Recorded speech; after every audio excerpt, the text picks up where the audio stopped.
alamin, puji syukur kehadirat Allah Subhanahu wa taala karena atas limpahan rahmatnya, taufik dan hidayahnya kita masih diberikan kesehatan pada hari ini. Shalawat serta salam semoga senantiasa tercurah kepada junjungan kita Nabi Muhammad SAW, kepada keluarga, sahabat serta seluruh umatnya hingga akhir zaman. Perkenalkan, nama saya Siti Hafizah Nafingu dengan NIM 244110405 dari kelas 4 PGMID. Video ini saya buat sebagai tugas akhir mata kuliah Metodologi Studi Islam yang diampu oleh Bapak Ishak Suryonugroho, SPDI, MSI.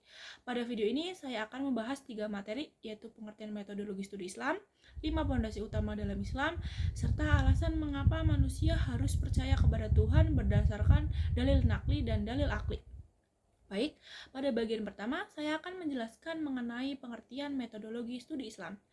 Metodologi studi Islam merupakan salah satu mata kajian yang sangat penting dipelajari oleh setiap umat Islam, khususnya bagi mahasiswa. Hal ini karena mempelajari Islam tidak cukup hanya berdasarkan kebiasaan, tradisi, ataupun pendapat seseorang. Islam harus dipahami melalui metode yang benar agar menghasilkan pemahaman yang sesuai dengan ajaran Allah Subhanahu wa taala dan Rasulullah Shallallahu alaihi wasallam.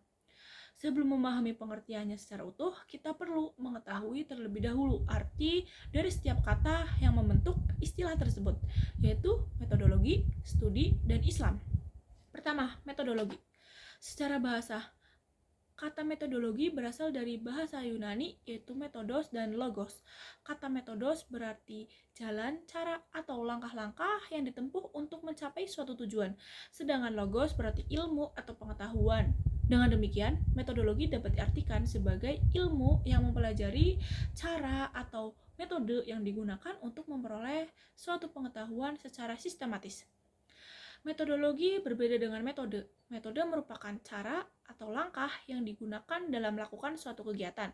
Sedangkan metodologi adalah ilmu yang membahas mengenai berbagai metode tersebut. Jadi, metodologi memiliki ruang lingkup yang lebih luas karena tidak hanya menjelaskan cara, tetapi juga alasan mengapa cara tersebut digunakan. Selanjutnya adalah studi. Studi berarti kegiatan mempelajari, meneliti, mengkaji, serta memahami suatu objek secara mendalam menggunakan pendekatan tertentu, sehingga diperoleh pengetahuan yang benar dan dapat dipertanggungjawabkan. Kemudian yang ketiga adalah Islam. Secara bahasa, Islam berasal dari kata aslama yang berarti menyerahkan diri, tunduk, patuh, serta taat kepada Allah Subhanahu wa taala. Sedangkan secara istilah, Islam merupakan agama yang diturunkan oleh Allah Subhanahu wa taala kepada Nabi Muhammad sebagai penyempurna agama-agama sebelumnya dan menjadi pedoman hidup seluruh umat manusia. Ajaran Islam mengatur hubungan manusia dengan Allah, hubungan manusia dengan sesama manusia, maupun hubungan manusia dengan lingkungannya. Berdasarkan ketiga pengertian tersebut, maka metodologi studi Islam dapat diartikan sebagai ilmu yang mempelajari berbagai metode, pendekatan, dan langkah-langkah yang digunakan dalam memahami ajaran Islam secara benar, sistematis, ilmiah, dan dapat dipertanggungjawabkan berdasarkan sumber-sumber ajaran Islam.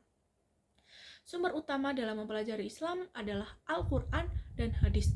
Selain itu, terdapat pula sumber hukum Islam lainnya seperti ijma dan qiyas yang digunakan oleh para ulama dalam menetapkan hukum ketika tidak ditemukan penjelasannya secara langsung di dalam Al-Quran maupun di dalam hadis. Mengapa kita perlu mempelajari metodologi studi Islam? Jawabannya, karena saat ini informasi mengenai Islam sangat mudah ditemukan, baik melalui media sosial, internet, maupun berbagai platform digital. Namun, tidak semua informasi tersebut benar dan sesuai dengan ajaran Islam. Oleh sebab itu, seseorang harus memiliki dasar metodologi agar mampu membedakan mana ajaran Islam yang benar dan mana yang hanya berupa opini, tradisi, atau bahkan informasi yang keliru. Nah, dengan memahami metodologi, seseorang tidak akan mudah menyimpulkan suatu hukum agama tanpa dasar yang jelas. Ia akan terbiasa mencari dalil, memahami konteks ayat maupun hadis, serta menghargai adanya pendapat-pendapat di kalangan ulama selama perbedaan tersebut memiliki landasan yang kuat. Allah Subhanahu wa taala sangat menekankan pentingnya ilmu pengetahuan. Hal ini dijelaskan dalam firman-Nya dalam surah Az-Zumar ayat 9.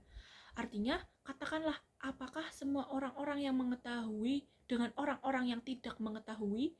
Sesungguhnya hanya orang-orang yang berakal yang dapat menerima pelajaran. Ayat tersebut menunjukkan bahwa Allah memuliakan orang-orang yang berilmu. Semakin seseorang memahami ilmu agama dengan benar, maka semakin baik pula cara ia menjalankan ajaran Islam dalam kehidupan sehari-hari. Selain itu, Rasulullah SAW juga bersabda, barang siapa yang Allah kehendaki kebaikan baginya, maka Allah memberikan kepahaman kepadanya tentang agama. Hadis riwayat Bukhari dan Muslim. Hadis ini menjelaskan bahwa memahami agama merupakan salah satu tanda bahwa Allah menghendaki kebaikan bagi hambanya. Namun, pemahaman tersebut tentu diperoleh melalui proses belajar yang benar, bukan hanya berdasarkan dugaan atau pendapat pribadi. Dalam praktiknya, metodologi studi Islam menggunakan berbagai pendekatan.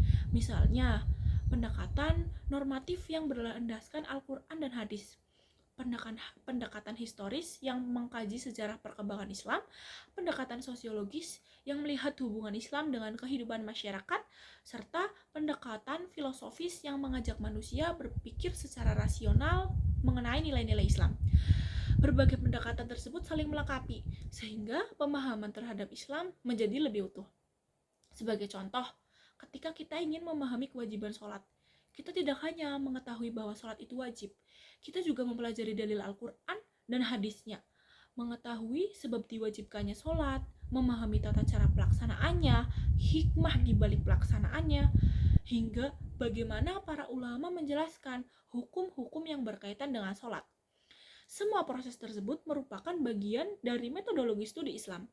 Dengan demikian, metodologi studi Islam bukan sekedar mempelajari isi ajaran Islam, tetapi juga mempelajari bagaimana cara memahami ajaran tersebut secara benar sehingga tidak terjadi kesalahpahaman dalam mengamalkannya. Sebagai mahasiswa, mempelajari metodologi studi Islam juga sangat penting karena dapat membentuk cara berpikir yang kritis, objektif, dan bertanggung jawab dalam memahami persoalan-persoalan keagamaan. Hal ini akan membantu kita menjadi pribadi yang tidak mudah terpengaruh oleh informasi yang belum jelas kebenarannya, serta mampu mengamalkan ajaran Islam sesuai dengan tuntutan Al-Quran dan Sunnah.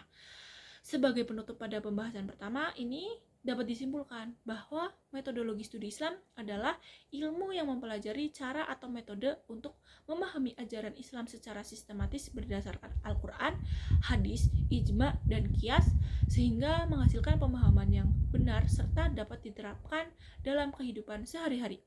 Oleh karena itu, mempelajari metodologi studi Islam menjadi sangat penting agar setiap muslim memiliki pemahaman agama yang benar dan tidak mudah terpengaruh oleh pemahaman yang menyimpang. Baik, demikian pembahasan materi pertama mengenai pengertian metodologi studi Islam. Selanjutnya, saya akan membahas materi kedua, yaitu 5 pondasi utama dalam Islam.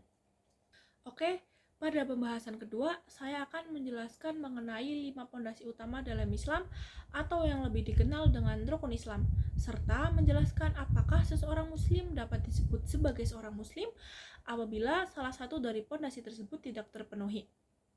Islam merupakan agama yang sempurna. Dalam menjalankan ajarannya, Allah memberikan pedoman yang menjadi dasar kehidupan setiap muslim.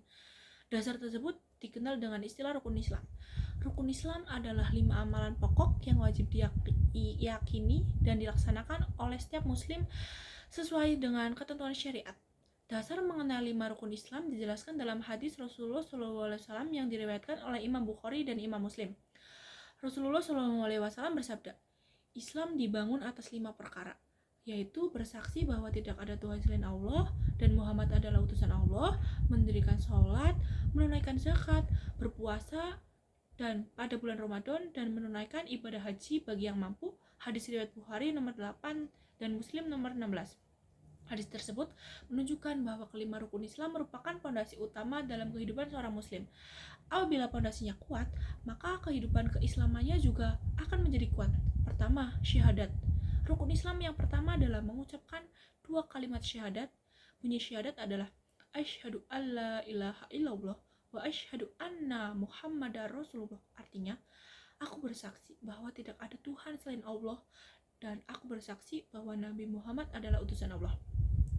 Syahadat merupakan pintu masuk seorang ke dalam agama Islam. Dengan mengucapkan syahadat disertai keyakinan dalam hati, seseorang mengakui bahwa hanya Allah yang berhak disembah dan Nabi Muhammad adalah utusan Allah yang wajib diikuti ajarannya. Allah Subhanahu wa taala pernah berfirman dalam surat Muhammad ayat 19 yang artinya, "Maka ketahuilah bahwa tidak ada Tuhan selain Allah." Ayat ini menegaskan pentingnya tauhid sebagai dasar keimanan seorang muslim. Yang kedua, sholat. Rukun Islam yang kedua adalah mendirikan sholat 5 waktu. Sholat merupakan ibadah yang sangat-sangat wajib yang menjadi penghubung antara seorang hamba dengan Allah Subhanahu wa taala. Melalui sholat, seseorang muslim mengingat Allah, memohon pertolongan, serta mendekatkan diri kepadanya. Allah Subhanahu wa taala berfirman dalam surat Al-Baqarah ayat 43. Dan dirikanlah sholat, tunaikanlah zakat, dan rukuklah bersama orang-orang yang rukuk. Selain itu, Allah juga berfirman dalam surat Al-Ankabut ayat 45. Sesungguhnya, sholat itu mencegah dari perbuatan keji dan mungkar. Artinya, sholat bukan hanya sekedar kewajiban, tetapi juga menjadi sarana untuk membentuk akhlak yang baik, serta menjauhkan seseorang dari perbuatan dosa. Yang ketiga, ada zakat. Rukun Islam yang ketiga adalah menunaikan zakat.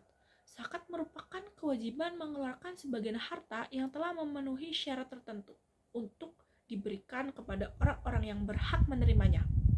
Allah Subhanahu wa taala berfirman dalam surat At-Taubah ayat 103. Ambillah zakat dari sebagian harta mereka, dengan zakat itu kamu membersihkan dan menyucikan mereka.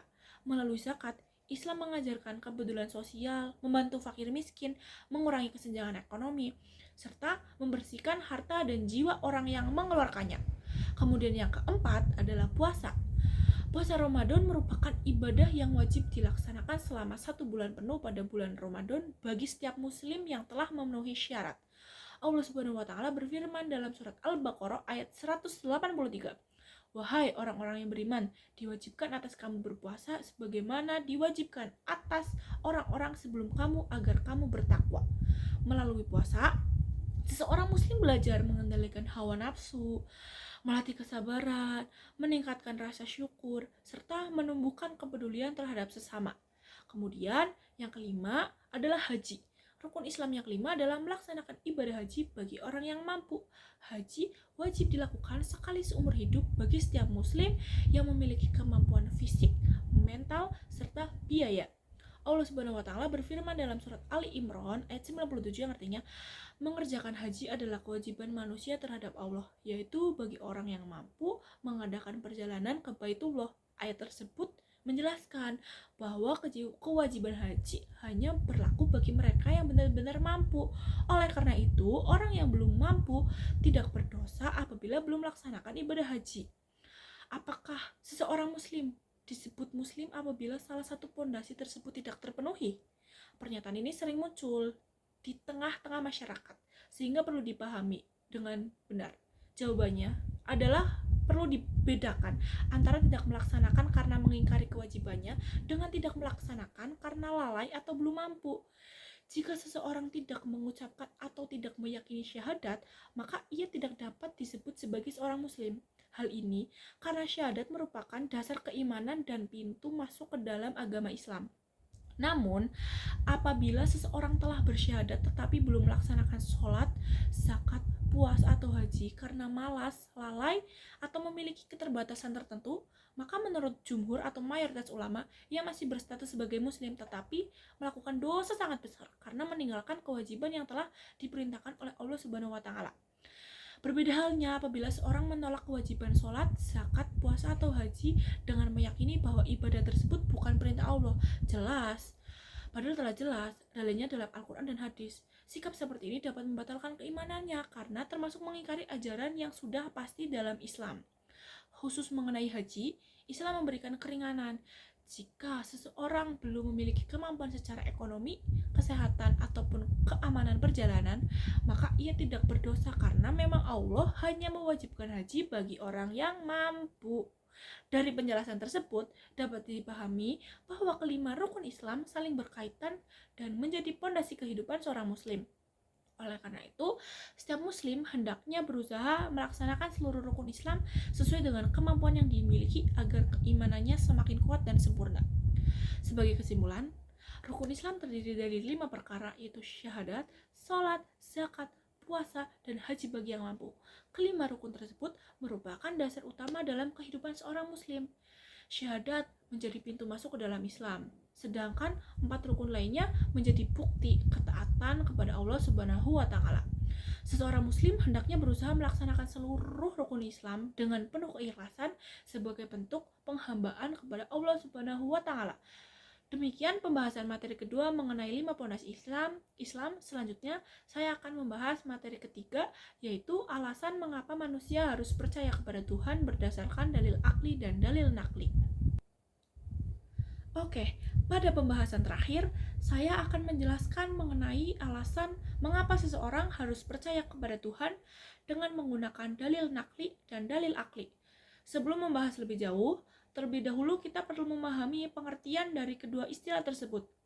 Dalil nakli adalah dalil yang bersumber dari wahyu Allah Subhanahu wa Ta'ala, yaitu ada Al-Quran dan hadis. Dalil ini menjadi pedoman utama bagi umat Islam dengan memahami ajaran agama karena berasal langsung dari Allah dan penjelasan dari Rasul.